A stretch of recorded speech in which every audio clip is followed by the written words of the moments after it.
الحمد للہ رب العالمین والصلاة والسلام علی سید المرسلین شفیع المذنبین خاتم النبیین سیدنا محمد وعلی آلہ واصحابہ وطرۃ اجمعین، اما بعد، اعوذ باللہ من الشیطان الرجیم، بسم اللہ الرحمن الرحیم۔ معزز ناظرین گرامی، السلام علیکم ورحمۃ اللہ وبرکاتہ۔ ہفتہ وار درس قرآن کے ساتھ حاضر خدمت ہوں۔ سورۃ یوسف کی آخری آیات ہیں، اور یہ بڑا مقدس مہینے کی مبارکباد آپ کو دے دوں، ربیع الاول کی، کیونکہ تمام انسانیت کی ہدایت نبی صلی اللہ علیہ وسلم کی صورت میں،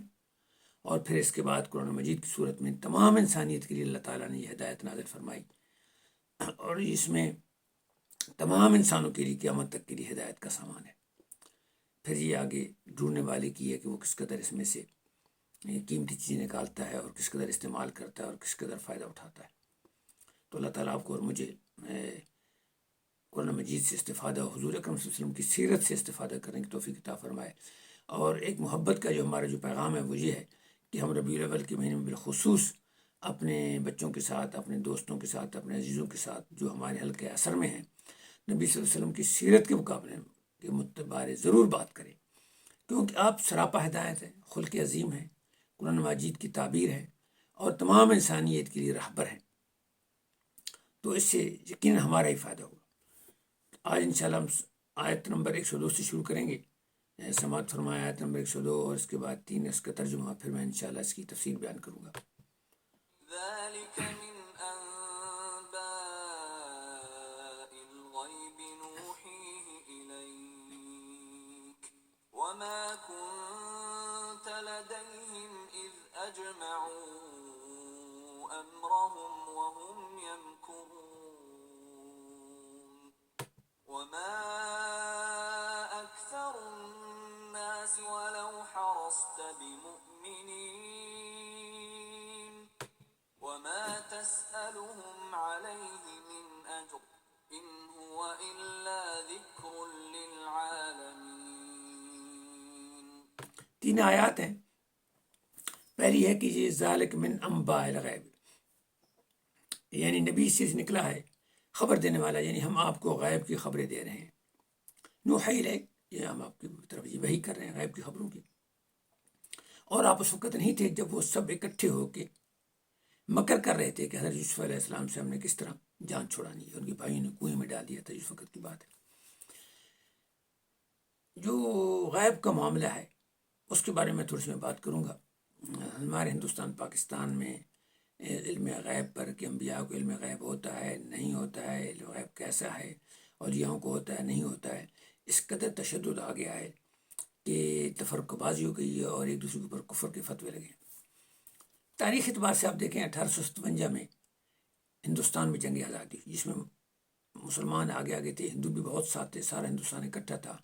اور مسلمانوں کو شکست ہوئی، اور تقریباً 30,000 قریب لوگ دہلی میں مارے گئے۔ 1857 میں پورا وسطی ہند میں اور شمالی ہند کے علاقے میں ہندوستان کا قبضہ ہو گیا۔ پنجاب اس وقت قبضے میں نہیں تھا، ساؤتھ پہلے بھی تھا۔ اس کے بعد 1856 میں 56 میں مولانا احمد رضا خان بریلی میں پیدا ہوئی، اور 1866 میں تقریباً 10 سال بعد دیوبند میں مولانا قاسم نانوتوی نے اور مولانا عثمانی نے مل کے دارالعلوم دیوبند کی بنیاد رکھی۔ پھر ان علماء کو یہ اسٹیبلش ہوتی دارالعلوم دیوبند کو مولانا احمد رضا خان کو ٹائم لگا، اور پھر یہ دونوں جو تھے یو پی میں رہتے ہیں، دونوں جو ہیں بریلی علیحدہ ضلع ہے اور سہارنپور کے ضلع میں دیوبند ہے۔ تو بدقسمتی سے وہاں کے علماء کا اتنا تشدد کا رجحان تھا کہ جو معمولی باتیں تھیں، جو ایک انٹرپریٹیشن تھی، اس کو انہوں نے بنیاد سمجھ کے یعنی کفر کے فتوے لگ گئے، اور یہ آج تک بدقسمتی سے یہ نحوست ہمارے مسلمانوں میں پھیل گئی ہے، تفرقہ بازی کی۔ اور حد یہ ہے کہ ہر ایک مسجد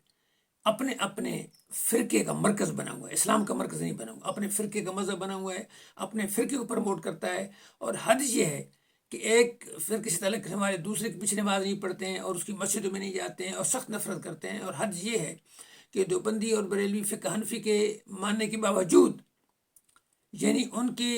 جو بندی فرقے ہیں، یہ تبلیغی جماعت ہے، یہ جو بھی ان سے منسلک ہیں، ان کے رائے میں زیادہ ان کو بہتر سمجھتے ہیں، وہ اہل حدیث کے ساتھ زیادہ لگی ہوئی ہیں جو امام داؤد الظاہری کو مانتے ہیں، اور بریلویوں کے ساتھ نہیں۔ اب بریلوی میں آپ دیکھیں، تبلیغی جماعت تھی تو دعویٰ اسلامی بن گئی، ادھر سپاہ صحابہ بنائی انہوں نے، تو انہوں نے اہل رشید نے سپاہ آل محمد بنا دی۔ تو منہاج القرآن کا اپنا ہے، یو کے ایم کا اپنا ہے، تبلیغی جماعت کا اپنا ہے، دیوبند دوسرے مدارس کا اپنا ہے، اہل حدیث کا اپنا ہے، اور یہ سارے محبت اور اخلاص کے دعوے پہ اپنے آپ کو لے جاتے ہیں۔ اور حقیقت یہ ہے کہ اب دیکھیں کہ اہل تشیع صحابہ کرام کو کیوں گالیاں دیتے ہیں؟ جی ہم اہل بیت سے محبت کرتے ہیں، سبحان اللہ، اور اہل بیت اور صحابہ کرام کے اتنے رشتے کی حد ہی نہیں ہے۔ اہل بیت سے کیوں محبت کرتے ہیں؟ یہ نبی صلی اللہ علیہ وسلم کی ہے۔ اور پھر یہ ہے کہ ازواج مطہرات میں تفریق کرتے ہیں، حضرت خدیجہ رضی اللہ تعالیٰ عنہ اور دوسرے ازواج مطہرات میں، اس طرح بیٹیوں میں تفریق کرتے ہیں، حضرت فاطمہ میں اور دوسری 3 بیٹیوں میں۔ تو یہ سارے شیطان کے داؤ ہیں جو وہ زین سوء اعمال، آپ کے اعمال کو بنا کے ایک کیموفراج کر کے آپ کو بیوقوف بنا دیتا ہے۔ ہم ان تمام علماء پر احترام کرتے ہیں، ان کے خلوص پہ کوئی نیت نہیں، شک نہیں کرتے ہیں، لیکن جو اس کے اثرات ہیں ان سے ہم آنکھیں بند بھی نہیں کر سکتے ہیں۔ اور ہمارا بڑا ضروری ہے کہ ہم ان کی احترام کریں، ان کو پڑھیں، اور اس کے بعد ہم آپس میں فیصلہ کریں اور ہم نفرت نہ کریں۔ اور جو نفرت کریں، عام طور پر میں نے خود یہ کتابیں پڑھی ہیں، سارے مسلول بھی پڑھی ہے اور دوسری پڑھی ہیں، جزوی چیزوں پہ کلی کا حکم لگا دیا جاتا ہے۔ یعنی ایک چیز ایک اور کنٹیکسٹ میں کہی گئی، مثلا آگ لگ گئی، چوری میں بھی آگ لگ سکتی ہے، پورے کارخانے میں بھی آگ لگ سکتی ہے، اور ایک چھوٹے سے باہر چند تنگوں کو بھی آگ لگ سکتی ہے۔ تو اس چیز کو بڑھا کے ایسا ہو گیا کہ اتنے، اور یہ صرف مسلمانوں میں نہیں ہے۔ آپ دیکھیں کہ عیسائیوں نے حضرت عیسیٰ کو کیوں خدا کا حصہ بنا دیا، محبت میں بنا کے دی، دشمن میں تو نہیں بنا کے دیا۔ حضرت عیسیٰ کے بعد حضرت موسیٰ علیہ السلام میں، حضرت موسیٰ علیہ السلام کے بعد حضرت عزیر کو کیوں اللہ تعالیٰ کا بنا دیا گیا، بیٹا بنا دیا گیا، محبت میں بنا دیا گیا، کیونکہ تورات ختم ہو چکی تھی تو ان کو ازبر یاد تھی، انہوں نے کہا کہ یہ فلاں جگہ دفن ہے، یہ ہے، تو اس کو تو میرے کہنے کا مطلب ہے یہ محبت یا یہ نفرت۔ کبھی شیطان نفرت کے لحاظ سے کہتا ہے کہ آپ بڑے مجاہد ہیں، آپ نفرت کریں، اور کبھی کہتا ہے بڑے عاشق ہیں، آپ محبت کریں۔ تو ہمیں غلو سے بچنا چاہیے۔ تو یہ کہا گیا کہ ہم غیب کی آپ کو خبریں بتاتے ہیں، اور یہ غیب جو ہے یہ ایک نسبتی ٹرم ہے۔ اب دیکھیں نا، ہر آدمی کا اپنا علم ہے، ہر آدمی کے علم کے مطابق اس کے لیے غیب ہے اور اس کے لیے موجود ہے۔ اب آپ دیکھیں گوگل کے پاس کتنے معلومات ہے، ایک کمپیوٹر ہے، اب فیس بک کے پاس کتنی معلومات ہے، ایک کمپیوٹر سیٹ اپ ہے۔ اس کے بعد ناسا کے پاس کتنی معلومات ہیں، سی آئی اے کے پاس کتنی معلومات ہے، اب جو سرچ انجن جائیں سب میں کسی انسائکلوپیڈیا میں کتنی معلومات ہے۔ تو اللہ تعالیٰ اپنے نبیوں کو ان سب سے زیادہ معلومات دیتا ہے، اور وہ معلومات دیتا ہے جو ان کو ضرورت ہوتی ہے ان کی زندگی میں۔ انہوں نے بعد میں ان سے کیا معاملہ کرنا ہے، انہوں نے اپنے زندگی میں جو موجود لوگ ہوتے ہیں ان کی راہبری کرنی ہے، اور ایسی بیس بنانی ہے کہ لوگ اس میں آگے جائیں۔ تو اللہ تعالیٰ اپنے انبیاء کو، اپنے اولیاء کو، اپنے دوستوں کو، اپنے نیک بندوں کو باقاعدہ یہ معلومات دیتا ہے، اور اس میں کوئی کسی عالم کو اعتراض نہیں ہے، کوئی، یعنی اب مولانا مرزا خان سے میں نے پڑھا فتح رضویہ میں صاف لکھا ہوا ہے کہ اگر آپ نبی صلی اللہ علیہ وسلم کے علم کو یا کسی کی بھی علم کو کوئی لحاظ سے نسبت دیتے ہیں تو بھی بہت بڑا گناہ ہے، شرک کے قریب ہے۔ یعنی کوئی اللہ کے علم ساتھ کوئی نسبت ہی نہیں ہو سکتی۔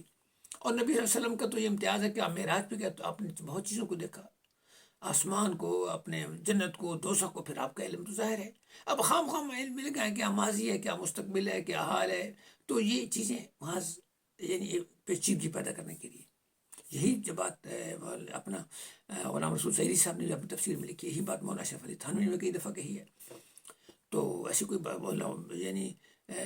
اس میں مولانا عثمانی صاحب نے بھی، کہ محمود حسن صاحب نے بھی ایسی باتیں کی ہے۔ تو ساری بسل میں یہ ہے کہ اعتدال بڑا ضروری ہے، ان سے ہم یعنی پھسل رہے ہیں۔ تو یہ بڑا ضروری ہے کہ ہم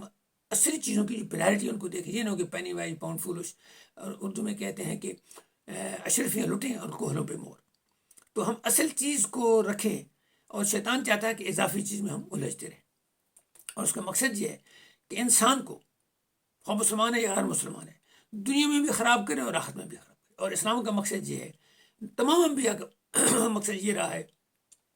کہ انسان دنیا میں بھی اچھا ہو اور آخرت میں بھی اچھا ہو۔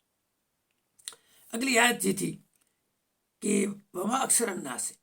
کہ یعنی بہت سارے جو لوگ ہیں نا، لو حرس تک، اگر آپ اس بات پہ حریص ہوں کہ یہ سارے بے مومنین کی مومن ہو جائے تو نہیں مومن ہوں گے۔ یہ اللہ تعالیٰ نے نفسیات انسان بتا دیا کہ انسان کے اندر جستجو ہے، انسان کے اندر عقل ہے، انسان کے اندر اس کی اپنے ڈیفالٹ میں اس کے اندر خواہشات ہیں، اس کی حاجات ہیں، ایک حاجات ہیں ایک خواہشات ہیں۔ حاجات کے لیے تکمیل اسلام نے اجازت دی ہے، خواہش ہر خواہش کی تکمیل نہیں ہے، اور خواہش ایسی ہیں کہ ہر خواہش پہ دم نکلے، ہزاروں خواہش ایسی کہ ہر خواہش پہ دم نکلے،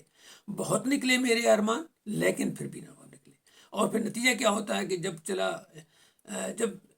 سکندر جب چلا دنیا سے دونوں ہاتھ خالی تھے، یعنی یہ ایک ہے۔ تو حالت یہ ہے کہ آپ بے شک حضور کو کہا گیا ہے کہ آپ بہت کوشش کریں، آپ بہت اس بات پہ حریص ہیں کہ ایک مشرقی مسلمانوں لگے یہ مسلمان نہیں ہوں گے، لہٰذا آپ اس میں پریشان ہو، تبلیغ آپ کریں۔ یعنی ہم لوگ جو تبلیغ کرنے والے ہیں ہمارے لیے ضروری ہے کہ ہم آپ کو گزارش کرتے رہیں، اور آپ بعض اوقات اگر مخصوص نہ بھی سنیں تو کوئی بات نہیں ہے، ہم اب ہمارا اپنا فرض کرتے رہیں۔ اور مقصد یہ ہوتا ہے کہ میں بھی چاہتا ہوں کہ 10-12 منٹ سے زیادہ نہ کروں، تاکہ آپ ہفتے میں اگر ایک دفعہ 10-12 منٹ سن لیں تو کوئی بڑی بات نہیں، بلکہ ہر روز اگر آپ 10-12 منٹ قرآن مجید کی تفسیر مختلف علماء سے سنیں تو یہ بہت ہی اچھی بات ہے۔ فرمایا کہ وما اکثر الناس، کہ اکثر لوگ جو ہیں آپ اس پہ حریص بھی ہیں، اور اگر یعنی آپ حریص ہوں اس بات پہ تو بھی مومن نہیں ہوں گے۔ اور پھر فرمایا کہ وما تسألهم علیہ من اجر، حالانکہ آپ ان کے اوپر ان سے کوئی اجر نہیں لیتے کہ بھئی میں آپ کو ہدایت نہیں، ساری یعنی جو مبلغ ہے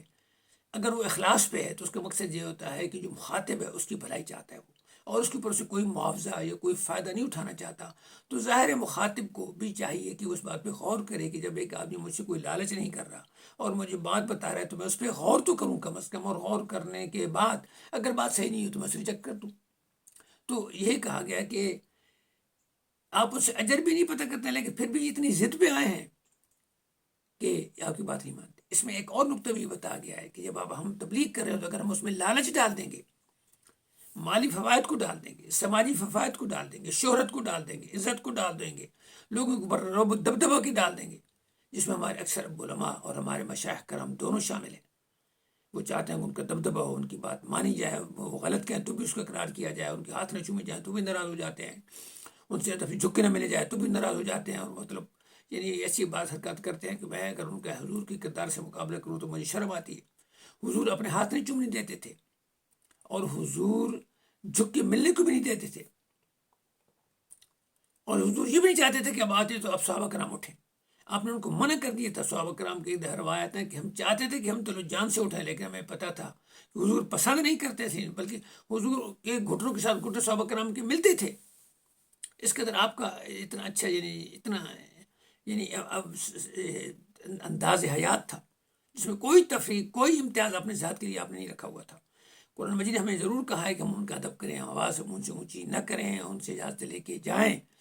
یہ ہمارے لیے کہا گیا کہ اور پھر یہ تمام سوسائٹیوں کے لیے ہے کہ ہم اپنے والدین کا بھی احترام کریں، اپنے اساتذہ کا بھی احترام کریں، اپنے بزرگ کا بھی احترام کریں، لیکن بزرگوں کا یہ حق نہیں کہ وہ آپ ہم سے مطالبہ کریں کہ جو مجھے جھک کے نہیں ملے گا میں اسے نفرت کروں گا یا بد دعا دے دوں گا، یہ جو میرے لیے کھڑا نہیں ہوگا میں اس کو بد دعا دوں گا، یہ اپنی جائیں مخصوصہ کریں،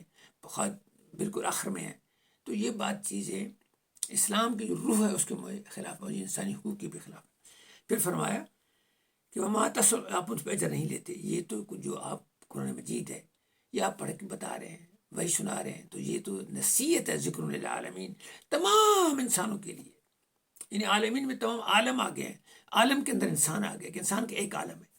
تو گویا کہ یہ فرشتوں کے لیے بھی ہدایت ہے، جنوں کے لیے بھی ہدایت ہے، جو آسمان پہ رہنے والی مخلوق ہے اس کے لیے بھی ہدایت ہے، جو زمین پہ رہنے والی مخلوق ہے اس کے لیے بھی ہدایت ہے، جو خلا میں اللہ کے نظام کو نافذ کرنے والے ہیں ان کے لیے بھی مخلوق ہے۔ تو یہ ذکر للعالمین ہے، یہ اور ہمیں یہ کوشش کرنی چاہیے کہ ہم قرآن مجید کو غور سے پڑھیں، اس ذکر کو ہم بھولیں نہیں، اس پہ توجہ کریں اور ترجمے کے ساتھ پڑھیں۔ یقین کریں کہ اس ذکر کا بہت معمولی فائدہ، اس طرح فائدہ ہے کہ جس طرح آپ کی آنکھیں بند ہوں اور آپ سے کہے کہ بھئی او باغ کتنا خوبصورت ہے، اور آپ دماغ میں تخیل کر لیں کہ واقعی باغ بڑا خوبصورت ہے، اس کا آپ کو تخیل کا اندازہ ہوگا، لیکن آنکھیں کھول کے جب رنگ برنگے پھول دیکھیں گے اور خوشبو سونگھیں گے تو اور بات ہے۔ اب ترجمے موجود ہیں، ہمارے لیے بہت بڑی بدقسمتی ہے کہ ہم ترجمے نہ پڑھیں، غور نہ کریں، تفاسیر نہ پڑھیں اور بار بار نہ پڑھیں۔ تو اللہ تعالیٰ آپ کو اور مجھے قرآن مجید پر عمل کرنے کی توفیق عطا فرمائے، ربیع الاول کے مہینے میں حضور کے کردار کو سمجھنے کی اور اس کے مطابق زندگی بسر کرنے کی توفیق عطا فرمائے۔ انشاءاللہ اگلے ہفتے ملاقات ہوگی۔ والسلام علیکم ورحمۃ اللہ وبرکاتہ۔